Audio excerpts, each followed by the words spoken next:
You are watching Access LaPorte County, Channel 97. Coming up next, the April 18th meeting of the Long Beach Advisory Plan Commission. You can find more information for this meeting by visiting www.accesslaportecounty.org. Yeah, it's here, so it's a good thing. Okay, so call to order. Boom.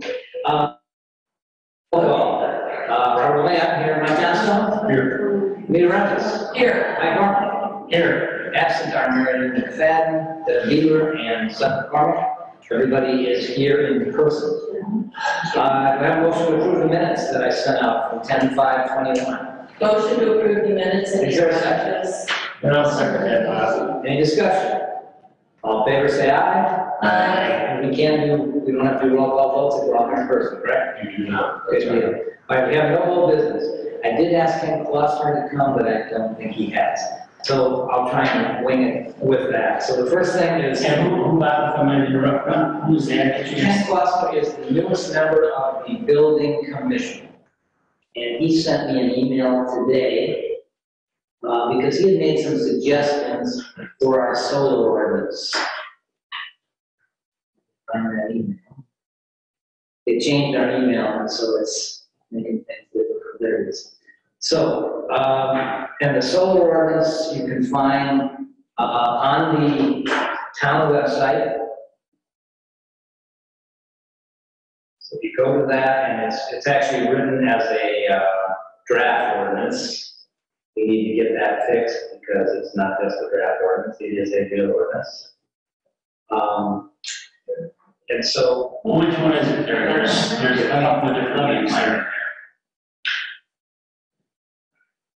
There's a proposed solar ordinance, there's a draft solar energy ordinance, there's. I think they're all pretty much the same. No, I think they're all different. Are they? Yeah. Because I looked, you didn't give us any direction. So of course, I went to the website to look through the solar ordinance and. Yeah, It's fine. it's not been included in the,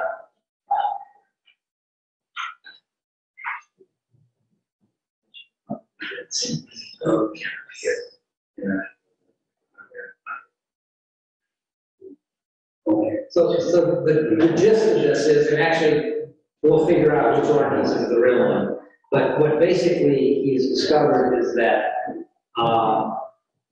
there's two different types of solar setups. There's solar setups that are hooked into the grid.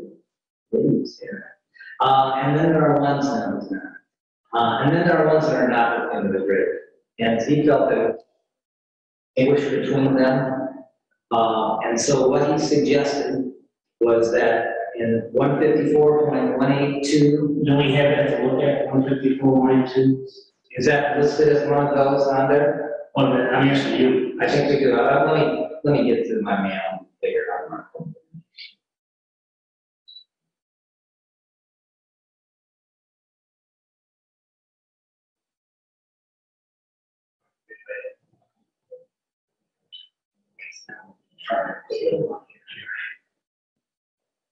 Ordinances, town village ordinances. Yeah. Yeah.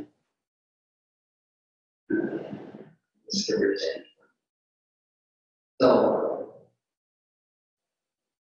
ordinances, so I think you go to menu, government, and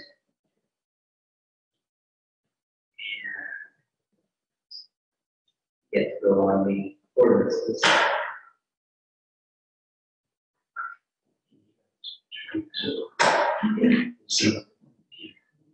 Yeah, solar ordinance is proposed solar ordinance of 10/5/21. Everybody seeing that? Hold on one second. I think it's the first one. Hold on. I think you actually get it under here, so. Okay. So you can have them, so. Okay, which one is it now? Recently proposed in draft ordinances? Yes. I'm confused. Yeah, well, it's because I've asked the town clerk secretary to give me all these ordinances so we get it right place. She's been over. Yes. So is everybody looking at recently proposed draft? To a town ordinances. Right, it's at the bottom of that page. Okay. you're in full list of ordinances. So yeah, you want to be on just the pay after government, and then you hit the thing with ordinances. Go back to the home page. Hold on 1 second. Oh, it's not the ordinances. Oh, Up there, that's go up. Okay. Somehow the plan ordinances called the draft. Mike, have you been able to get on there? Yeah, oh, Yes, but it says proposed solar energy 154.0, okay, got it, okay, that's the one. The proposed solar energy system ordinance 154. Oh, 080, okay. Mike, do you? Yes. And I think it's, You're not, is there a problem with Plan but no, it's a brand new debt, and it's, no, navigate to get out. A? Okay. What do you mean, yeah? Okay, well, maybe you want to, can you share with Mike, that'd be okay, yeah, you probably do that. Okay, so let's all pull that up. Okay. And so the suggestion we have from Ken was to 154.182E5, so let's try to find that. 54 what? Oh, that's the 082. Or must be 082, yeah, he made it sort of. 082, There's only two. E5. Okay. And what do we got? A, B, C, E5. E5? And so what he is suggesting is that change, it says here, no solar energy generating structure, and it should read no grid-tied solar energy generating system. So what he's suggesting is this should refer to the fact that no solar energy system that's tied to the grid. So that should be specific to that. Oh, yeah. Because he's saying it doesn't make sense. It makes sense for NIPSCO to sign off on something if they're going to sign into their grid. But if somebody, and then the next one will make that clear, where he's saying 154.082E6, he's proposing this new one, and he's saying all off-grid, standalone, or standby battery-based solar systems shall not require utility interconnected rate. So in other words, it makes no sense for NIPSCO to sign an agreement, or sign an agreement that they're not going to be part of the grid. If you're using that power just for your own use. But some of these systems generate excess power, and so what they do is they actually sell that excess power if they're connected to the grid back in NIPSCO. But there's no sense in them having an agreement if there's not that time. So does that sound reasonable to everybody to make that distinction? Well, I don't know, question. Okay. I was hoping he'd be here. So, somebody installs a solar system before it's with this ordinance, they tell the building commissioner they're not going to connect to the grid, right? 6 months from now, they decide their system is wildly successful, now they're going to connect to the grid. Then they would, by definition, NIPSCO isn't going to do that without the grid. Maybe it's going to have notice of all solar systems. I don't know the right answer here, but maybe it's going to know whether someone has a solar system because they're not going to be drawing a keep out from this solar. You know, I don't know, maybe this should know whether somebody has a solar system, whether they're connecting to the grid or not. So if they don't connect to the grid, their meter is going to go way down. Right, but by just an off-the-wall comparison, if I buy an electric car, do I have to go by the gas station up on the corner of the car? We don't have an ordinance that deals with gas stations. We have an ordinance that deals with solar installations. Right. But, I mean, I guess I would have whoever it is that you're mentioning, Doug Mark, who, Ken Claus, I would know. what is his expertise, why it's this? He's been involved in, and I don't know exactly how, but I know he's involved somehow in the building. Well, that's what, you know, I mean, that's a question. Should NIPSCO be notified no matter who, to everybody who has a solar system? I don't know. Well, didn't we just have somebody that they came up and they had to, provide the building commissioner, I think. Yeah. And they had to provide you with the NIPSCO agreement. Right. There's an agreement that, that before you would give them the permit for solar installation, they get to provide you with paperwork. So in my situation, 6 months from now, when they want to connect to the grid, they have to come back to the building commission? No, I don't think that, NIPSCO would let you sign, would let you connect to their grid without agreement. And does the building commission want to know whether somebody's connected to the grid? I don't know if we need that. Well, then you don't need to know in the first instance. I know, that's what we could do away with it. I'm not saying to do away with it, I'm not saying to keep it. I'm just raising Yeah, I understand what you're saying. a question rather than going along with a suggestion. So those are my comments. I don't know what the correct answer is. I suspect someone can NIPSCO if you want to get the correct answer. I can find out if NIPSCO needs to know, I can do that. But I can do that for the next meeting.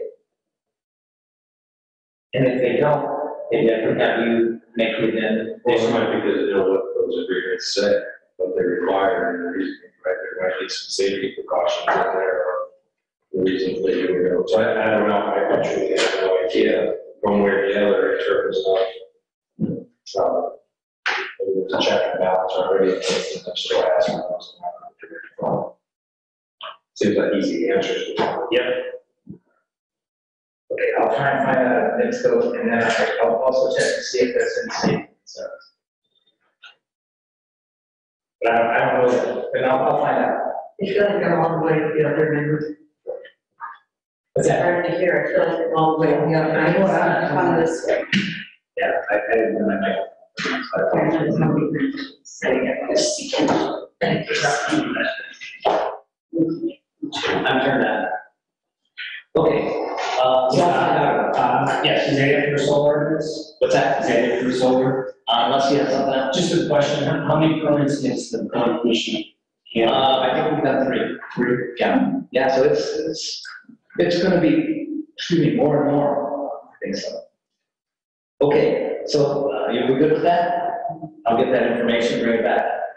Next thing is suggested changes to non-conforming use structures ordinance. So to get to that, we want to, go back to the, hit the back button on there. And you want to go to town ordinances, and then at the top of that town ordinances says, publish Long Beach town ordinances, click here in blue, click on that. Stay over your shoulder. Okay, so I just relax. So town ordinances right at the top. Yeah, here. If you want to. I'll click here. Yeah, hit the click here. We'll see how this works. I think it's better than killing all the trees and all the paper we used before. Maybe not the screen. No, I think they're gonna have to deal with, they're gonna have to do what we did. So everybody, they're in TV land. Here, it's getting all. Yeah, just, you go to the town website and click on the, looking at the total ordinances. And then in the upper left-hand corner is these three little lines. That's not that.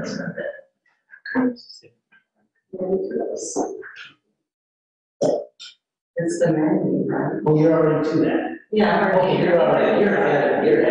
Okay, so now we're on the menu for the ordinances? I got my easy over there. Okay, so here's what's, okay. Okay, so we want to go to the non-conforming, which is 154. So go to the land usage, which is Title 15, yeah. And then go to 154. That's the zoning code. And then go scroll down to 154.130.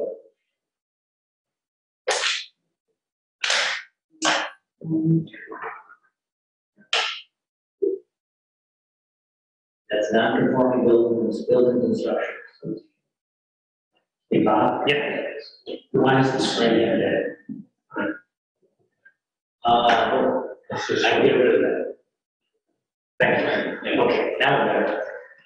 And so here, this came up at the building commission because we had a fellow whose house burned down. And he wanted to build a new house on it. His lot was not conforming, but he wanted to make his new house a little bigger. And according to our ordinance, if you want to make it bigger, you have to go to the BZA. he didn't want to make it any more non-conforming than it already was. He simply wanted to make it a little bigger. So he wanted to make the footprint a little bigger, and he wanted to increase the volume of the house. So he had two reasons why he would have needed to go to the BZA. My thought is that if someone has a non-conforming property, they want to make a change to it, but they don't want to make it any more non-conforming, why are we making them all go to the BZA? As you know, Mike, we've had a ton of people who want to increase the volume of their house. And I'm just wondering, and I know it was me, I think I put that in there, to increase the volume back to the BZA, but one thing that I've heard about BZAs, if you're making everybody go to the BZA, something's wrong with your ordinance. And I'm not sure that anytime anybody wants to increase their volume, we need to force them to go to the BZA. And by the same token, if they want to increase their footprint, but they aren't making their lot any more non-conforming than it was, and they're still under the 35%, why not just let them stay with the BZA? That's what my rationale here was. Is that kind of what we talked about? And I think it's a little bit more, 154 or 127. This is something that Joe brought up, that we had a discussion about. And really, therein lies this whole being done. What makes many people have to go to the BZA is getting a variance from the minimum lot requirements, lot size, right? That is the crux of many variances that are required.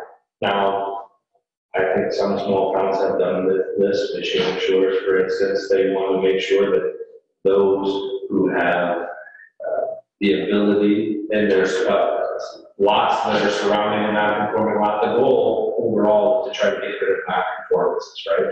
But it's not to necessarily prohibit improvement of things that are not conforming if they were legal or conforming at the time that the ordinances were adopted. So my suggestion is if you're inclined to consider this topic at all, that you should also look at that. Again, Joe and I had a difference of opinion. I don't disagree with him on how he reads it. I think it's poorly written as it is, but if you're going to consider one of the ways to reduce some of those variances, I think that this section is Joe pointed out. And which section is that? 154, 127. I think there's some language in there that that they can come to the BZA for a variance from the minimum lot requirements, for instance. And you're still saying it's still under 35%, so even though it's not, even though they want to build bigger, They got to conform to replace the it. setbacks. They couldn't expand in general any non-conformances there without a variance. The issue is some of these more popular ones, for lack of a better description, they're coming before, because it is written, non-conforming lot sizes, increasing variance and footprints on non-conforming lots. So I think that is the crux of some of those. The discussion is, do you want to take away that process, or do you want to still handle those so that you have some level of control on these non-conformances and what gets done? So, And actually, that would fix the problem, well, no, fix this problem, I was thinking that Mr. Torres, there will not, I think it's two jurisdictions. yeah, he's below there about that. But this would take away a lot of the things that have to go to the BZA now that probably shouldn't necessarily happen, in my opinion. So if you're increasing your nonconformity, you would still go to the BZA? Right. Otherwise, if you're within your normal nonconformity, you would not have to. Right, so if you have too small a lot, which is what Chris was talking about, if you can build that house that meets the minimum size, not cause any setback issues, not cause any percentage coverage issues, you should be allowed to build height, and you should be allowed to build. But the property already is non-conforming, correct? Property's not conforming because it's too small. I understand, but if you're building a similar structure, not taller, not larger from a volume standpoint, you wouldn't have to go back to the It BZA. could be completely new also. Yeah, you could tear the whole thing down. Well, in the case of the burned down home, I'm assuming that's the case. But I think you also have to think about those scenarios where there are just vacant lots, which are not conforming because it was legislated in, but at some point they were legal. So otherwise, the argument is that you can't use the property, right? You either have to get a variance or you can't build on it as written. So it could be vacant, it could be somebody's house. Now, there are provisions, other places in the code that deal with the percentage of a burnt, the house that's burnt, or lost in a fire, et cetera, that they would be able to improve. The issue is, are you inclined to consider taking away some of those restrictions, or do you want to continue to have the ability to review, and I don't use control in a bad way, but there is some check and balance with that. But by definition, things that somebody who's had these lots, somebody could have owned the lot forever, right? Or passed along and just finally became able to build on it. If it at some point was legal and it only became non-conforming because in 2017 the ordinance was updated, that's the situation that is intended. But overall, the goal of zoning is to make non-conformances conforming. I suspect we've got a fairly large percentage of non-conforming properties. We have a lot. Yeah. I agree with what you said at the beginning.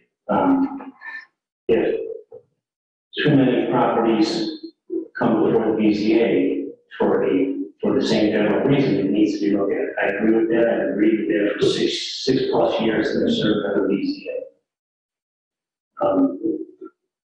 The problem, and I do agree with some of the things you said. Problem is it's not one ordinance. We shifted from 130, now we're at 127. If you look at 135, which is the one that deals with fire, you start out by talking about a particular house that burned down, but 135 applies to that, not 130. So we start tripping over ourselves if we put a Band-Aid on one ordinance here. 154, 125 through 135 are non-conforming uses. Maybe that whole section needs to be looked at.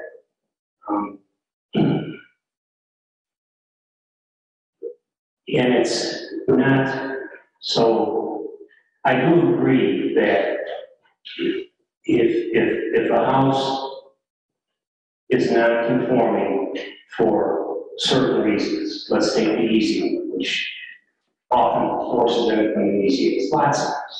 The house is there, people are living in it, the house is great, okay, lots under, in R2 is under 12,000 square feet. They want to put a porch on it or something, so that's increasing volume footprint. 154, 134 says you have to go to the BZA if you increase volume of footprint. Well, they're going to do that, but lot coverage is still going to be below 35%. They're not going to exceed building height. They're not going to set back. So it's hard to make a general statement because every property and every petitioner needs to make their case. But I agree that in a fair number of those cases, as long as you comply with the other ordinances, for the most part, no harm will come. Okay, but lot size is kind of the simple one, in my opinion, and you don't make a change just based on that, because then you're running on consequences. For other reasons besides lot size. It can be in setback.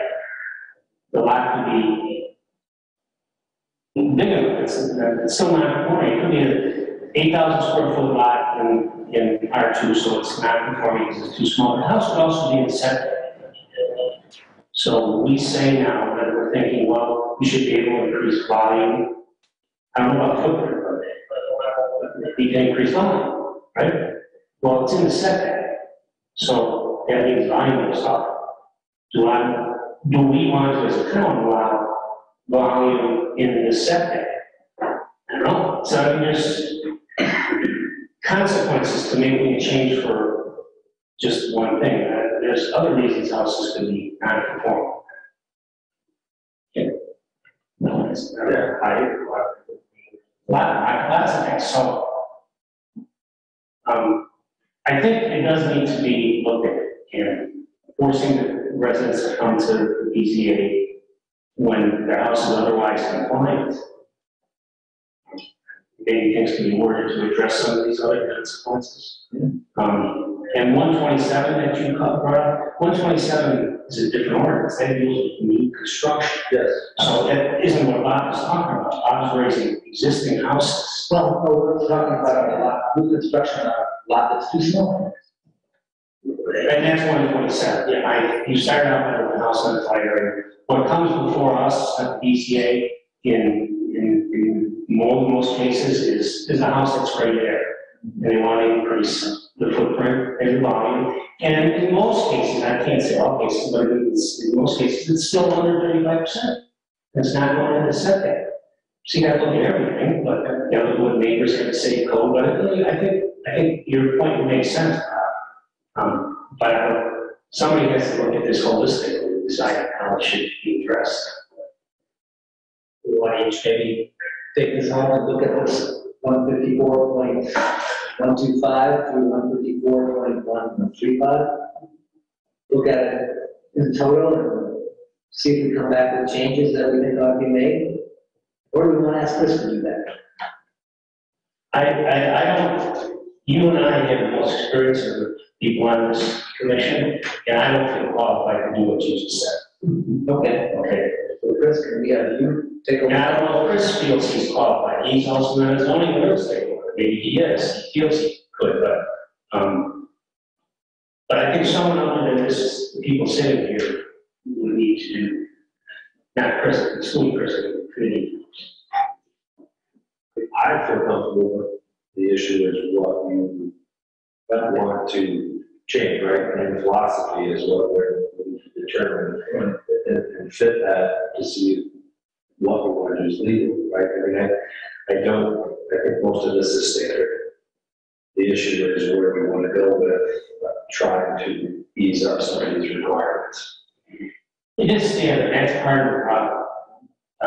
This only code, my best I can determine is adopted in 2002, the bulk of this. If you look at the area ordinance, it says 2002 at the beginning, so I'm speaking without direct knowledge, right? So this ordinance in total was adopted in 2002. So maybe that's when this lot size requirement and everything came in, so maybe before that, there weren't always non-conforming houses.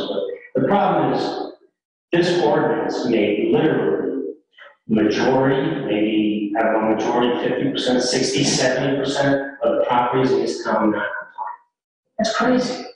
Shouldn't happen. So that's why I think you're on the right track, and I agree with what you're proposing to do.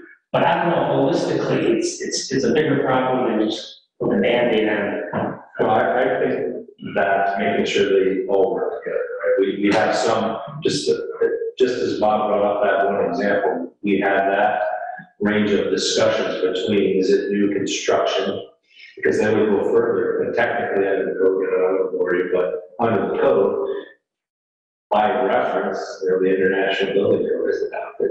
And what that says is anything that's more than 50% improvement is considered a new construction. It isn't a rehab. So there are things that you're not even seeing to your eye and reviewing that are applicable, that if someone, push comes to shove, or we're trying to interpret what we're doing here. So I think that we certainly can amend these. Unfortunately, a lot of, especially small town code books are canned when they're done. And I think when this last rewrite was done, it was an outside firm. It's canned, right? It doesn't necessarily fit your communities.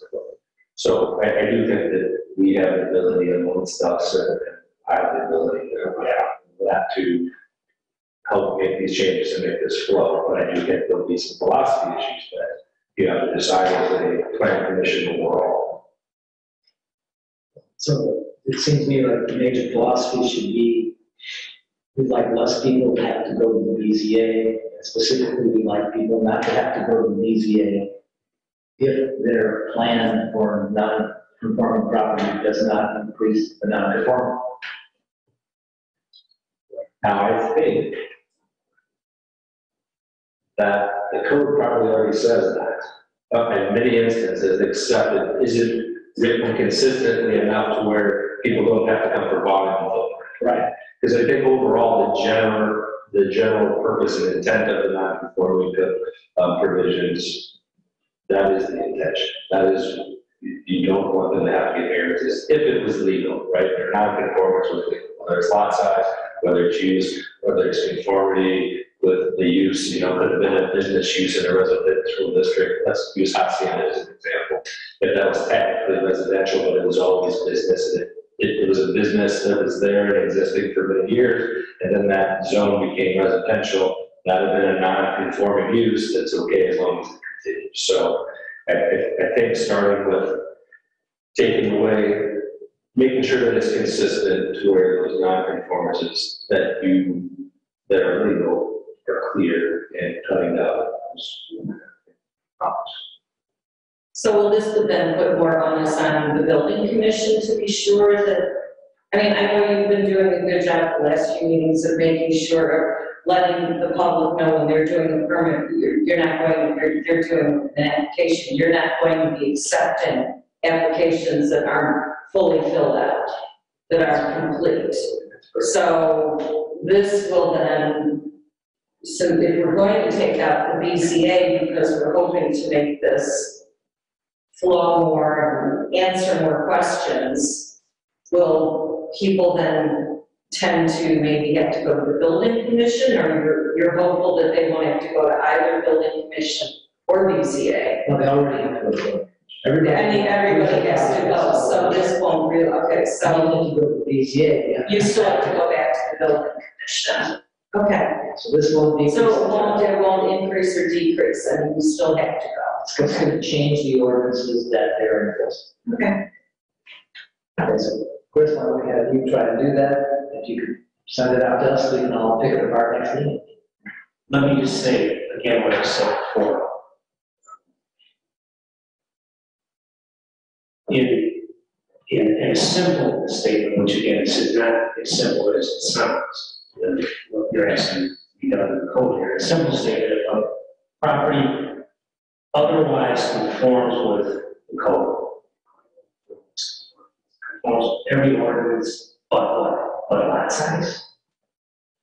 It's too easy, but if you were to say, if your lot does not, if your property is not conforming because your lot's too small, that's what we see in the BZA lot. So if your house is not conforming because the lot's too small, you can increase volume and footprint as long as you comply with every other section of the code. In other words, you don't go setbacks, you only go a lot of 35%, is that acceptable to us? That would say someone with 8,000 square foot lot could now cover 35% at 8,000 square feet. Okay, it's still 35%, it's not 35% of 12,000, it's not too small, it's only 8. So, but where I stumble is that non-conformances are caused by other things than just minimum lot size.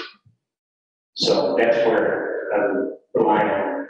Well, I would That's say, what we gotta help us out. if you're not, say you're not conforming because you're in setback, I would say, if you want to increase the size of your house, but not increase that non-conformity, then that ought to be allowed. However, I think we could easily put a caveat saying. Well, see, I'm not sure I agree with that. Well, let me give you the caveat. The caveat would be you're not allowed to increase volume in the setback, because we don't want, two houses 8 feet apart. Yeah, I mean, it's a lot of, there's a lot of nuances to this. Yeah, but I understand where you're going. And I think there's good base language in 154, 127 that discusses being in compliance with all other requirements of the code. But I think there's a lot of, as you pointed out, there's a lot of moving parts there that are technically, for instance, increasing the nonconformity with an encroachment into a side setback will be increasing because or some volume, footprint, anything that, so that's a philosophy issue that you guys are gonna have to decide.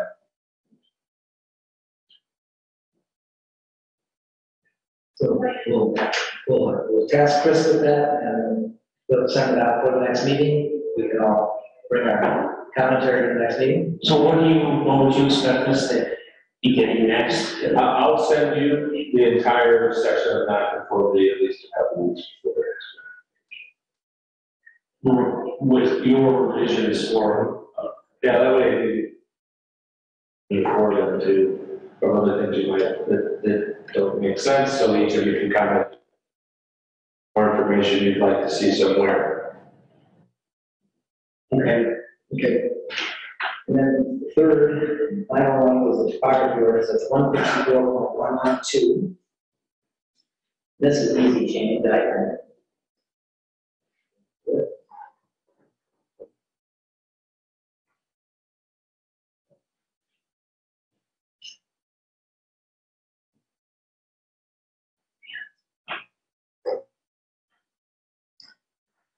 And this is the topographic ordinance, and the only change I would suggest here is that if you look at it, I'm not sure exactly where it was. The end of the first paragraph, it says, so basically what it amounts to is the building commissioner is going to determine if a property, or a permit application involves a significant change in topography. And all of our other ordinances task the building commission with making decisions. I'm not sure why this one tasks just the building commissioner, but I'd like to just change that to the building commission. Yeah, it seems like an oversight at some point. I agree. Any other comments, anybody on that? One other thing along that is we might want to review, even though it doesn't, it's only in resolution form, is the slope resolution, to make sure that that is parallel, that it's a building commission and not just all on one person. It may or may not, but it just comes to mind if those get rid of one project. So we will make sure that that resolution matches. Where do we have? There's slow trend. I have a copy, it's not an ordinance, it's a Oh, it's a resolution. I'll send resolution. it to you so you can review them, but that exists, that we're not sure why it isn't ordinance form, so we're gonna look at that as well. And can we, I guess we as an EPC can suggest changes in resolutions. Right, but we may want to consider. Making it an ordinance. Right, I mean, I'm not sure why that ever stated, there's a couple of versions and it was updated, why it's a resolution form, because it actually seems to have some pretty important content there, so. We have other instances of resolutions that Oh, yeah, it's an order. I'm not aware of any that this is, like I said, this one, when I was made aware of it, I thought it to be pretty important, so it stuck out and definitely brought up the topography ordinance. All right, no public hearings, any public comments? Any public comments out there? Don't see anybody raising their hand. Next meeting scheduled for 5/16, I will entertain a motion to adjourn. motion to adjourn and need a Rogers. Therefore, we'll second that motion. All in favor, say aye. Aye. Hey. Yeah, thank you. It's easy.